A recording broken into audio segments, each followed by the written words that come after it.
Merci beaucoup à son Excellence, Monsieur le vice-président international du Cercle international pour le développement et la paix en appui au gouvernement du continent africain, Monsieur Baguidi Novillon Yves. Dit Majesté John Monso. Pendant 6 bons mois, des experts venus d'Afrique du Sud ont enquêté sur la moralité de M. Yves Novillon Baguidi.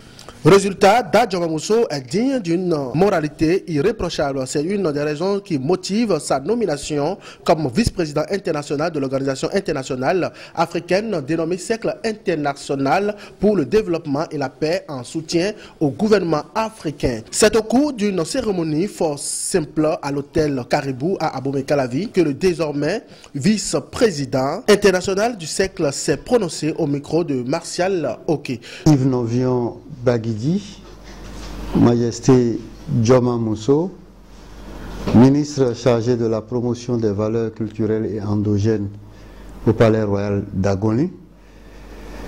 C'est une joie pour moi aujourd'hui, d'abord de remercier la presse, SIL TV et beaucoup d'autres presses qui ont pu faire ma promotion, ce qui a pu conduire à ce qui se passe ici aujourd'hui.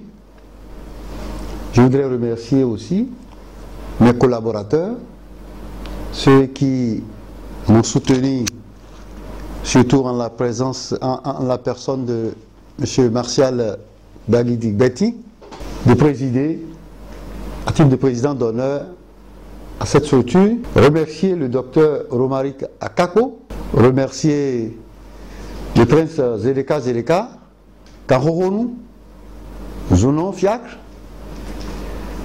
remercier Majesté Sotima Yane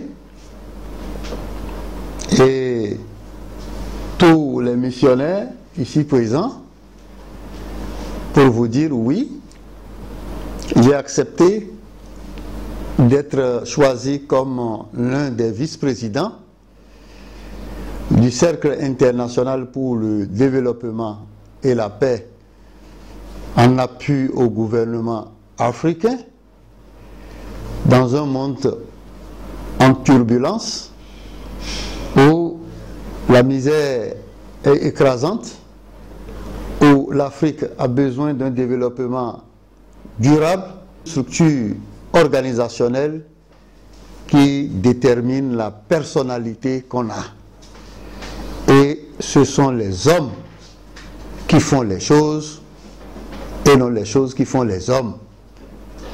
Nous n'acceptons souvent pas une mission sans en être disponible.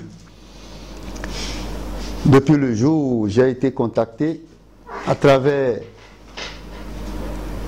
l'une de mes émissions, c'est pourquoi j'ai remercié d'ailleurs la presse et mes collaborateurs, parce que c'est notre œuvre qui a conduit à porter une choix sur notre personne.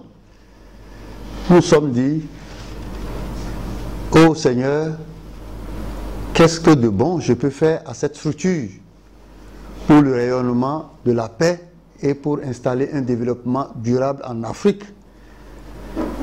J'ai donné ma parole au docteur Romaric Akako pour lui dire, lorsque besoin lui ferait sentir le désir de me contacter pour faire une petite chose, pour apporter mon génie créateur ou ma capacité managériale, donner une vie aux lumières presque éteintes dans des foyers en Afrique, je suis disponible. Ce n'est pas facile. Nous acceptons dès aujourd'hui d'être membres. Ne nous prenez pas comme un président d'honneur ou un vice-président ou un secrétaire général. Ce n'est pas ça qui est important. L'important, c'est le rôle que nous avons à jouer. C'est sacerdotal parce que ce n'est pas une œuvre salariale. Ce n'est pas à but lucratif. Nous sommes déjà dans le lucratif. L'ORITRAB, qui est l'organisation des intellectuels traditionnels du Bénin, une structure déjà à caractère national que je préside, va donner encore de la voix, va soutenir les actions et aller aussi à l'international à travers le CIPACRA. Je vous remercie beaucoup et que Dieu, créateur du ciel et de la terre, les mâles de nos entêtes, nos ancêtres du moins, soutiennent l'initiative et vous accompagnent. N'attendez pas de grandes personnalités.